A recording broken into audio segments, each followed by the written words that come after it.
Hello everyone, education express channel में आपका स्वागत है। ये हमारे जीके टेस्ट सीरीज़ की दूसरी क्लास है और मैं रानी पाठक आपको आज 10 सवाल करवाऊंगी, जिसमें अदर फैक्ट भी बताऊंगी जो एग्ज़ाम के पॉइंट ऑफ व्यू से इम्पोर्टेंट होंगे। तो हमारा जो फर्स्ट क्वेश्चन है वो ये है कि अल्लाह राखा कुरैशी, जिन्हें अल्लाह राखा के नाम से भी जाना जाता है, एक भारतीय वादक है। तो अल्लाह राखा कुरैशी क्या बजाते थे? तो अल्लाह राखा कुरैशी तबला बजाते थे और ये पंजाब घराने से बिलोंग करते हैं। और 1977 1977 में इन्हें पद्मश्री और 1982 में इन्हें संगीत नाटक अकादमी पुरस्कार से भी सम्मानित किया गया था। और कुछ अन्य तबला वादक जैसे कि किशन महाराज, जो कि बनारस घराने से बिलोंग करते हैं, अहमद जान थिरकवा, जो कि सबसे प्रभावशाली तबला वादक है, और जाकिर हुसैन, जो कि अल्लाह राखा कुरैशी के पुत्र हैं। ये कुछ अन्य फैक्ट्स थे जो एग्ज़ाम के पॉइंट ऑफ व्यू से इम्पॉर्टेंट है, तो आप इन्हें नोट डाउन कर लें और इन्हें याद रखें। नेक्स्ट क्लास में हम इनका रिवीजन भी करेंगे। तो जो हमारा सेकंड क्वेश्चन है वो ये है कि विश्व का सबसे बड़ा नदी द्वीप माजुली माजुली निम्नलिखित में से किस नदी से जुड़ा है? तो ये ब्रह्मपुत्र नदी से जुड़ा है। यह ब्रह्मपुत्र और सुबनसिरी नदी से घिरा हुआ है और ये दुनिया का एकमात्र ऐसा नदी द्वीप है जहाँ पर लोग निवास भी करते हैं। ठीक है, तो जो हमारा नेक्स्ट क्वेश्चन है वो ये है कि केंद्रीय मंत्रिपरिषद की नियुक्ति कौन करता है? तो केंद्रीय मंत्रिपरिषद की नियुक्ति प्रधानमंत्री की सलाह पर भारत का राष्ट्रपति करता है। और आर्टिकल 74 में ये कहा गया है कि केंद्रीय मंत्रिपरिषद की नियुक्ति की जाएगी, लेकिन 75 में ये कहा गया है कि प्रधानमंत्री की सलाह पर भारत के राष्ट्रपति करेंगे। ठीक है, तो ये हमारे कुछ अन्य फैक्ट्स थे। तो हमारा जो नेक्स्ट क्वेश्चन है वो ये है कि किस डेट को संविधान सभा ने भारत के लिए एक प्रारूप संविधान तैयार करने हेतु डॉक्टर भीमराव अंबेडकर की अध्यक्षता में एक प्रारूप समिति का गठन किया था? तो इसका जो सही आंसर है वो है 29 अगस्त 1947 को।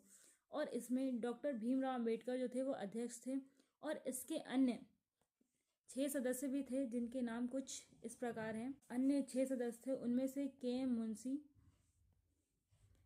मुंशी, महमूद साउदुल्ला, अदाली कृष्णा स्वामी अय्यर, गोपाल स्वामी अयंगार और एन माधव राव और टी कृष्णमाचारी। ठीक है, और इसके मैं कुछ अदर फैक्ट भी बताना चाहूँगी, जैसे कि 26 नवंबर 1949 को संविधान को अपनाया गया था। ठीक है, लेकिन 24 जनवरी 1950 को इस पर सदस्यों ने साइन करे थे और उन सदस्यों की संख्या 284 थी, जिसमें से 15 जो थी वो महिलाएं थी। ठीक है, और एक और फैक्ट मैं आपको बताना चाहूँगी, जिसमें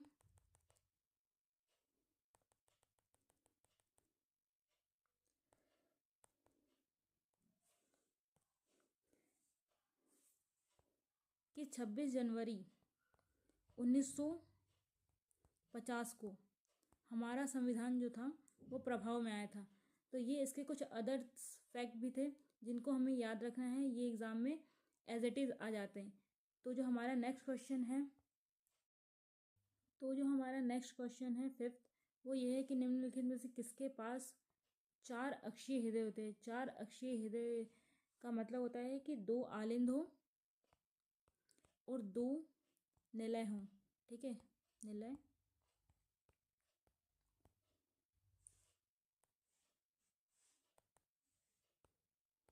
और आलिंद हो। ठीक है, तो ये हमारा है मोर, इसका सही आंसर है मोर।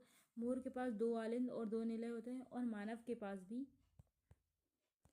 पास भी 2 आलिंद और 2 निलय होते हैं। पर जो मछली है वो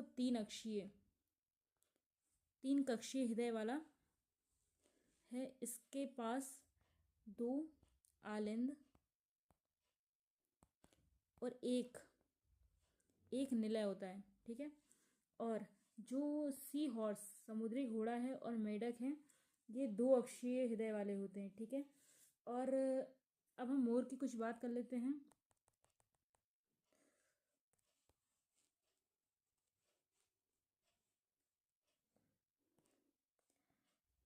तो जो मोर है उसका फाइलम है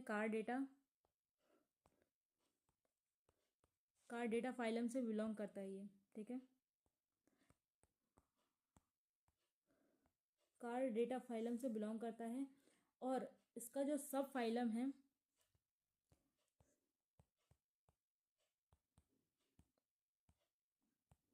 वो है केशरुका, कशेरुका।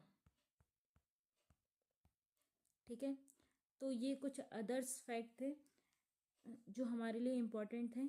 अब हम अपने नेक्स्ट क्वेश्चन की तरफ चलते हैं। जो हमारा नेक्स्ट क्वेश्चन है वो ये है कि किस रिट के तहत एक वरिष्ठ प्रवर न्यायालय द्वारा एक अधीनस्थ न्यायालय या न्यायाधिकरण या लोक प्राधिकरण को दिया गया हुक्म या आदेश है कि यदि वह अपने कर्तव्य का निर्वहन नहीं कर रहा है तो करे। तो इसका सही आंसर है परमादेश। परमादेश में सर्वोच्च न्यायालय या उच्च न्यायालय अपने से छोटे न्यायालय वालों को ये आदेश दे सकते हैं कि अगर वो अपने कर्तव्य का निर्वहन नहीं कर रहे हैं तो करे। और ये सभी एक रिट है। हमारे संविधान में 5 रिट बताए गए हैं। जो 5th रिट है वो है प्रतिषेध। यहाँ पे 5 रिट हैं: बंदी प्रत्यक्षीकरण, परमादेश, उत्प्रेक्षण, अधिकार प्रेक्षा, और जो 5th रिट है वो है प्रतिषेध। तो अब हम एक एक करके सभी रिटों को ध्यानपूर्वक सुनेंगे। जैसे कि बंदी प्रत्यक्षीकरण, इसमें एक कैदी या उसकी तरफ से कोई व्यक्ति सर्वोच्च न्यायालय या उच्च न्यायालय में पेश हो सकता है कि उसको गलत तरीके से हिरासत में लिया गया है। फिर सर्वोच्च न्यायालय और उच्च न्यायालय उन अधिकारियों से जिन्होंने कैदी को गिरफ्तार किया है उनसे प्रूफ मांगेंगे कि आपने इन्हें किस बेस पे गिरफ्तार करा है। और अगर उन्हें वो प्रूफ अच्छे नहीं लगे, पसंद नहीं आए, तो वो कैदी को रिहा भी कर सकते हैं। तो हमारा जो नेक्स्ट रेट है वो है उत्प्रेक्षण। उत्प्रेक्षण में जो उच्च न्यायालय द्वारा निचली अदालतों को लंबित जो उनके पास मामले पड़े हैं वो अपने पास मंगा भी सकते हैं। और जो छोटे न्यायालयों ने आदेश दिए हैं अगर उन्हें वो गलत लगे तो वो उन्हें रद्द भी कर सकते हैं। जो 4th रेट है वो है अधिकार प्रेक्षा। अधिकार प्रेक्षा तब लागू किया जाता है जब कोई विशिष्ट व्यक्ति को सार्वजनिक पद पर बने रहने का कानूनी अधिकार है या नहीं ये पता लगाना हो। जैसे कोई भी गवर्नमेंट एम्प्लॉय है, अगर वो अपने पद का दुरुपयोग कर रहा है तो फिर सर्वोच्च न्यायालय या उच्च न्यायालय ये देखते हैं कि वो इसके लायक है भी या नहीं, या उसे इस पद पर रहने का अधिकार है या नहीं। ठीक है, तो आपको ये 4 रेट तो समझ में आ गए होंगे। अब हम चलते हैं प्रतिषेध पर। तो प्रतिषेध तब लागू किया जाता है जब कोई भी छोटे मतलब जो निचली अदालत है वो अपने अधिकार क्षेत्र से बाहर काम करते, तब सर्वोच्च न्यायालय और उच्च न्यायालय उन्हें ये आदेश देते हैं कि वो अपने अधिकार क्षेत्र में ही काम करें, क्योंकि ये अधिकार क्षेत्र उनके पास है नहीं। कोई भी कार्य जो सुप्रीम कोर्ट या उच्च न्यायालय के हाथ में है अगर वो निचली अदालत वाले करेंगे तो फिर सर्वोच्च न्यायालय और उच्च न्यायालय ये रेट जारी करके उनको ये बताएंगे कि ये कार्य आपके अधिकार क्षेत्र में नहीं आता। तो ये 5 रेट है। और आर्टिकल 32 के तहत सुप्रीम कोर्ट रिट जारी करता है और 226 के तहत हाई कोर्ट रिट को जारी करता है। तो आई होप आपको ये क्वेश्चन समझ में आया होगा। अब हम अपने नेक्स्ट क्वेश्चन की तरफ चलेंगे। तो जो हमारा नेक्स्ट क्वेश्चन है वो ये है कि चावल की भूसी राइस ब्रान के तेल के स्थिरीकरण में निम्नलिखित में से किस एंजाइम का उपयोग किया जाता है। तो इसका सही आंसर है लाइपेज। लाइपेज एक ऐसा एंजाइम है जिसका उपयोग राइस ब्राउन तेल के स्थिरीकरण में किया जाता है। और राइस ब्राउन तेल को वंडर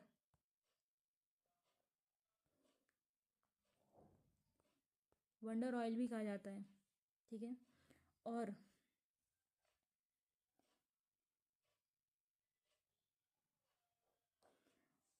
यह एशिया के सबसे महत्वपूर्ण वनस्पति तेल में से एक है।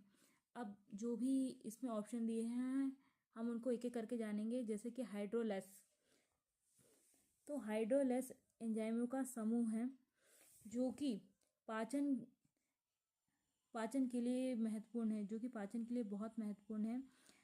ये पाचन में जो पोषक तत्वों को छोटी छोटी इकाइयों में तोड़ देते हैं। इनका काम यही होता है कि जो पाचन के पोषक तत्व होते हैं उनको छोटी छोटी इकाइयों में तोड़ देते हैं ताकि भोजन जो है आराम से डाइजेस्ट हो सके।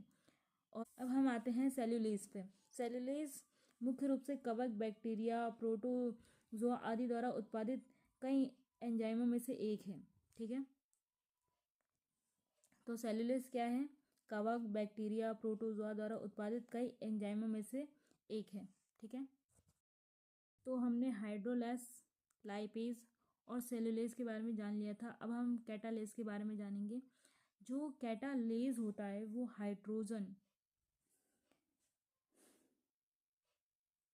पेरोक्साइड को हाइड्रोजन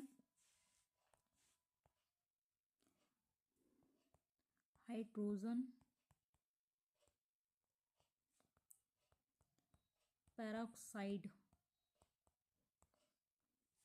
को ऑक्सीजन और वाटर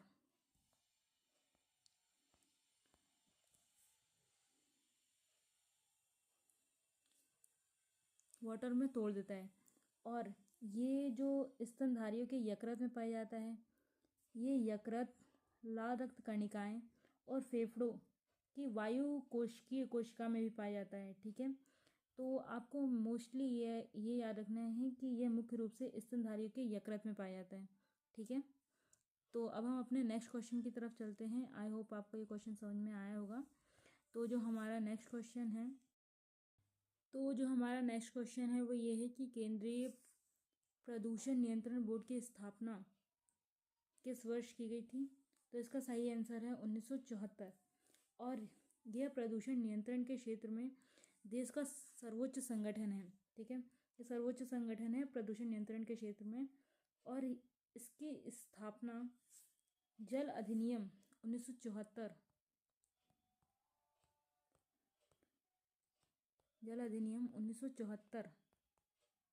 1974 के तहत हुई थी। और इसका कार्य एक ये भी है कि ये राज्य प्रदूषण नियंत्रण बोर्ड की गतिविधियों का समन्वय करता है और उनके बीच विवादों को भी हल करता है। जैसे कि केंद्र में केंद्रीय प्रदूषण नियंत्रण बोर्ड है, उसी प्रकार राज्य में राज्य प्रदूषण नियंत्रण बोर्ड है। तो जो केंद्रीय प्रदूषण नियंत्रण बोर्ड है वो राज्य प्रदूषण नियंत्रण बोर्ड की गतिविधियों का समन्वय भी करता है, उनके कार्य को देखता भी है और उनके बीच जो भी विवाद होते हैं उनको सुलझाता भी है। ठीक है, और जो केंद्रीय प्रदूषण नियंत्रण बोर्ड CPCB है,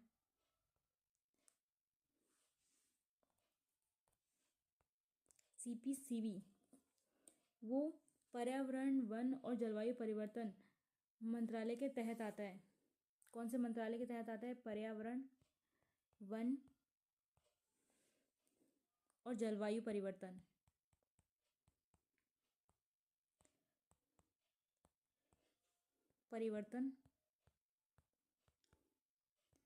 मंत्रालय के तहत आता है।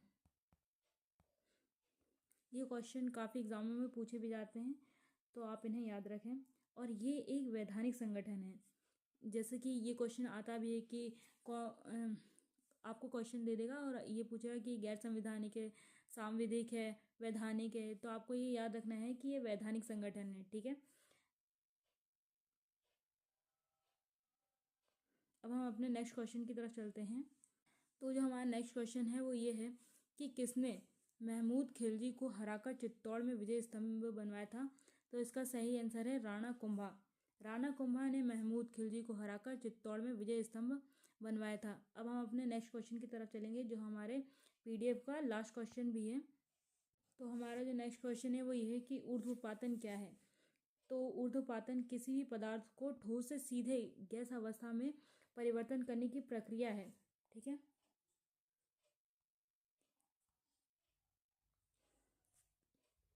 इसका एग्जाम्पल है कपूर और नेफ्थलीन। इस प्रक्रिया में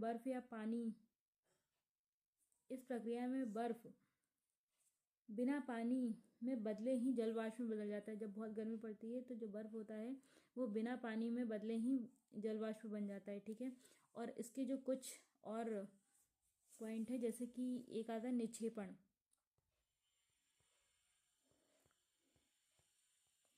तो जो निक्षेपण होता है वो गैस को ठोस में बदलने की प्रक्रिया है। गैस को ठोस में बदलने की प्रक्रिया है। फिर आता है संलयन। तो जो संलयन है वो ठोस को द्रव में बदलने की प्रक्रिया है। ठोस को द्रव में बदलने की प्रक्रिया है। और एक होता है संघनन। संघनन से आप लोग परिचित भी होंगे। जो संघनन है वो गैस को द्रव में बदलने की प्रक्रिया है। गैस को द्रव्य में बदलने की प्रक्रिया है। ठीक है, तो एक पॉइंट और है जो मैं आपको बताना चाहूँगी